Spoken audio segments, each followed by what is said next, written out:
Hey everybody, welcome back to the channel. My name is Todd Coons, and on this channel we do all things photography.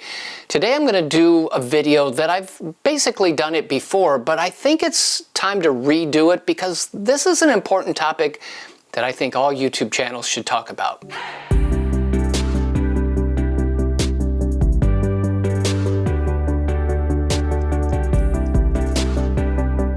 Now, when I say that all YouTube channels should do this, that might be a little too general, but when it comes to photography channels, I really believe that the people on these YouTube channels teaching photography, sharing settings and all these things, owe it to their viewers, owe it to their subscribers to explain who they are and their experience and why they're qualified to be the ones teaching us photography. So I want to take a little bit of time and just kind of explain who I am, what I've done in my career, how I got to this point, and essentially why you can trust what I'm saying when it comes to photography. Now let me give a little quick backstory as to how I started the channel in the first place. Several years ago, I was watching YouTube videos. I used to love to get on there and watch behind-the-scenes photo shoots. And there wasn't a lot of that back then, but there were some people that were posting photo shoots that they would do. And as I was watching these behind-the-scenes things, somebody talked about back button focusing. I didn't really know a lot about it, so I searched on YouTube, what is back button focusing? And I found a video where somebody was explaining it and showing it. I'm like, oh, okay. But of course, as soon as you watch one YouTube video from a certain channel, YouTube will start promoting more of their videos. Now, as I started getting these suggestions from YouTube, I started watching videos from this specific channel. And I realized quickly that they really didn't know what they were talking about, even though they were fairly popular. They were just saying a lot of things that just were not true when it comes to photography. Yeah, but they had a lot of subscribers. And as frustrating as that was to me, I sat there at my computer one day watching one of their goofy videos, and I had this kind of realization, at least they have a channel.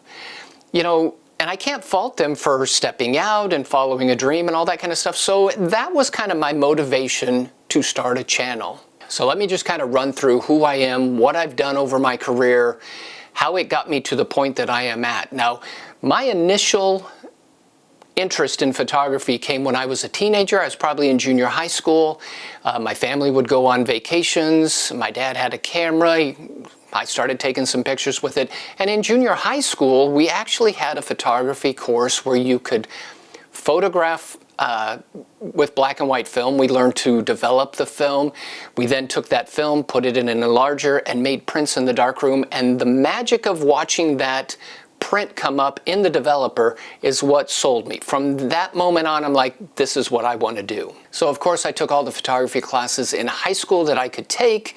I was on the yearbook staff, and then when I got out of high school, I knew that's what I wanted to do, but I didn't know how to go about making a career out of it. You know, that was long before the internet days and, you know, just going for it like that. So after a couple years out of high school, I ended up picking a school in Dayton, Ohio, called the Ohio Institute of Photography.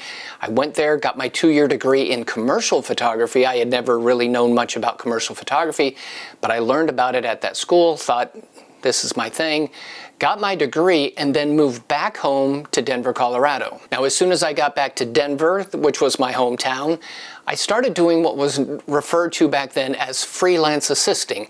So what you would do is you would call every photographer in town, see if they hired freelance assistants, because a lot of them would not have the income to hire somebody full-time, but they would hire somebody to come in for 1 or 2 days because they've got some big shoot going on. And you would just go and work for this photographer for a day or two, or, you know, if you were fortunate, you might be there for a week if they had a big enough project. But you would end up working for all these different photographers and hopefully fill your schedule. Now, the trick to freelance assisting is the same as any freelance thing. It's just a matter of keeping yourself busy and getting enough work consistently that you're constantly working. And it was never something that I was really great at, but I got in with a couple, 2 or 3 photographers that I worked with on a regular basis. I got to work with the guys at Cabela's. I would go up to Nebraska and we would shoot Cabela's catalogs. That was a really good deal. And then I met a guy named Dennis Lane, And I worked for Dennis as a freelancer for a while, and I ended up working for Dennis full-time. He had enough work that he brought me in, and I worked for him for about a year full-time.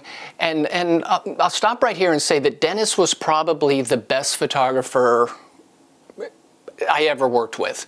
Now, a lot of what he did was product photography. I learned a ton from Dennis in terms of product photography, product lighting, the business of it.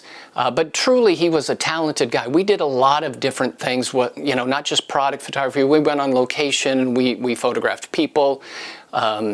He had a client that did baby products, so I remember one time we had a whole bunch of babies in the studio, and we just did a lot of really neat stuff. Now, one cool story I have to tell when it comes to working with Dennis is that he would pay me every week. When that year that I was working with him full time, I think on Fridays he would write me a check every week. And he had an old 4x5 view camera in his dark room that just sat on a shelf kind of under there. And one time I said, hey, Dennis, instead of paying me this week, can I have the view camera that never gets used? And he said yes to that. So I got my first view camera trading a week of work with Dennis. Now let me talk about Dennis Lane just a little bit before I go any farther. Dennis is still out in Colorado, and he has recently started this company. If you notice, I'm wearing the shirt, Fair Use, and the AI is capitalized AI. Dennis has started this company where he does t-shirts, and I'm thinking it's a whole lot more than just t-shirts, but his message is all about what AI is doing to our industry. We as creators, kind of get overrun by this. What is AI going to do to our industry? Now, he talks a lot about copyrights and fair use, which has been an issue for a while anyway, but AI is coming in and bringing all these other things in. His company is at ain'tgood.com. I'm going to leave all of the links and stuff in the description. I'll put them on the screen here as well. Now, one of the things that I like that he said, I think I read it on his website, is you are not an algorithm. And let's face it, we're all kind of chasing that algorithm to get likes and subscribers and things like that. But ultimately, we've got to realize as creators, it's not about the algorithm. It's about creating art. It's about who we are as artists. So I really like what he's got to say. Like I said, I'm going to leave all the links and stuff. Go follow ain'tgood.com.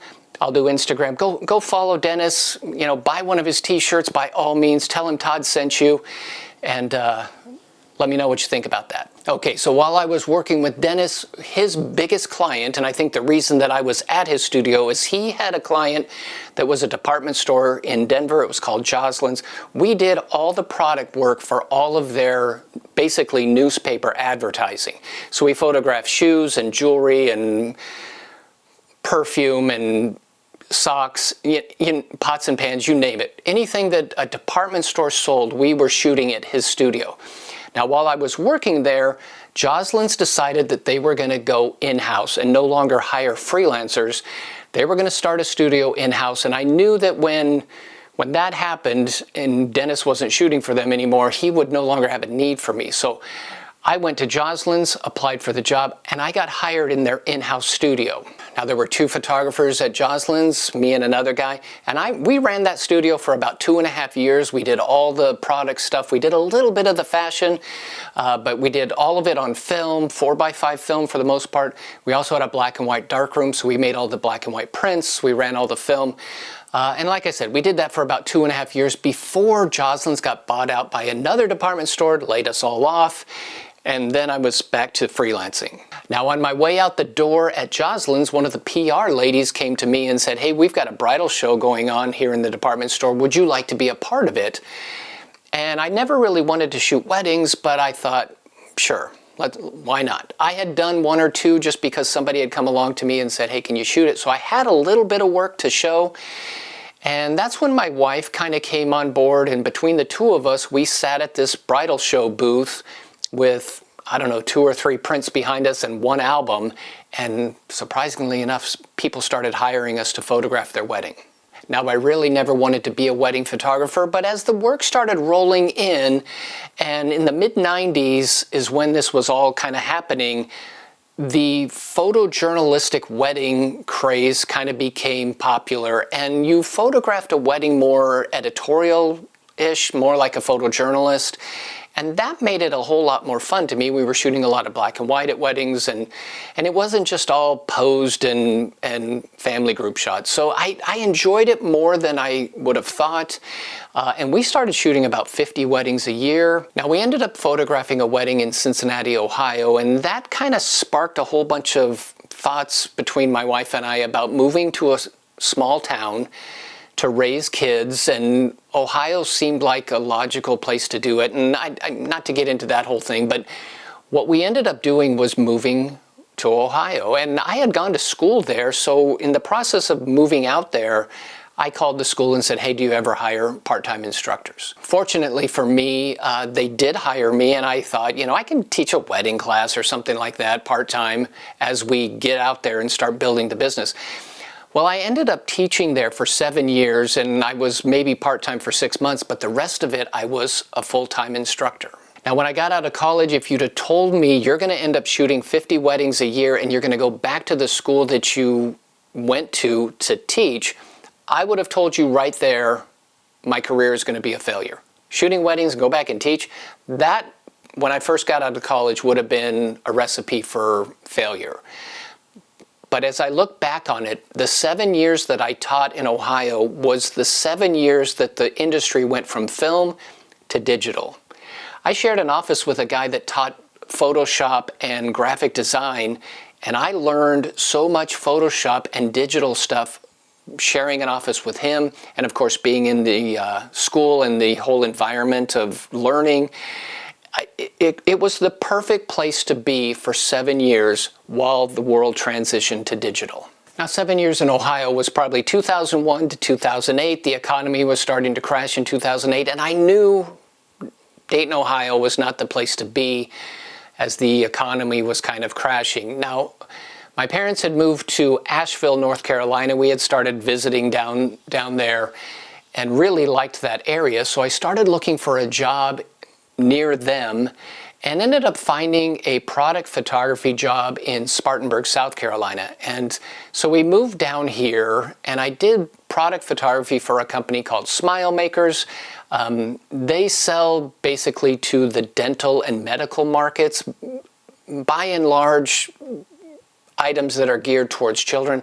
So I photographed a lot of products, but I also photographed a lot of kids that would come in, professional models that would come in, and they're holding a toothbrush or whatever it was. But we did a lot of that kind of stuff. Worked with them for 13 years, and COVID really kind of nailed that company pretty hard and ended up costing me my job. So I got laid off from Smile Makers, went back to freelancing for a while, freelanced for about 3 years and chased every job I could possibly chase. And now today, for the last year and a half, I have worked for a company called Microtech Knives. And I always joke around because at Smile Makers I was shooting things that maybe cost 5 cents, little plastic cheap toys. Now I'm shooting knives that cost $5,000. I mean, these very high-end tactical knives as well as culinary knives, and they're not all $5 grand, but I mean, they're several $100s at minimum. So I went from cheap things to high-end things. But Microtech has been a phenomenal job for me, and that is where I am at now, shooting for them full-time. So to wrap this whole thing up, my intent of this video is just kind of to lay out a little bit about who I am, what I've done, the experiences that I've had, so that when you watch this channel, you can say, okay, this guy knows what he's talking about. He's not just doing talking points from somewhere. He's actually lived it. He's doing it now.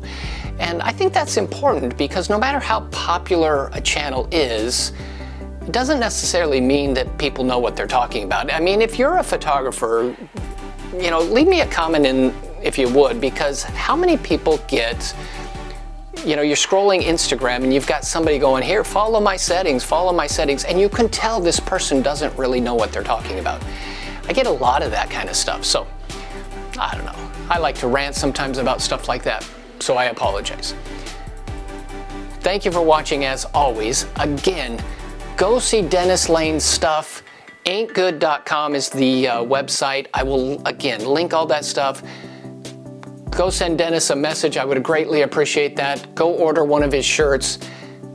Appreciate that even more. But I appreciate every one of you guys. Subscribe if you haven't subscribed. I would appreciate that. And I will see you in the next video.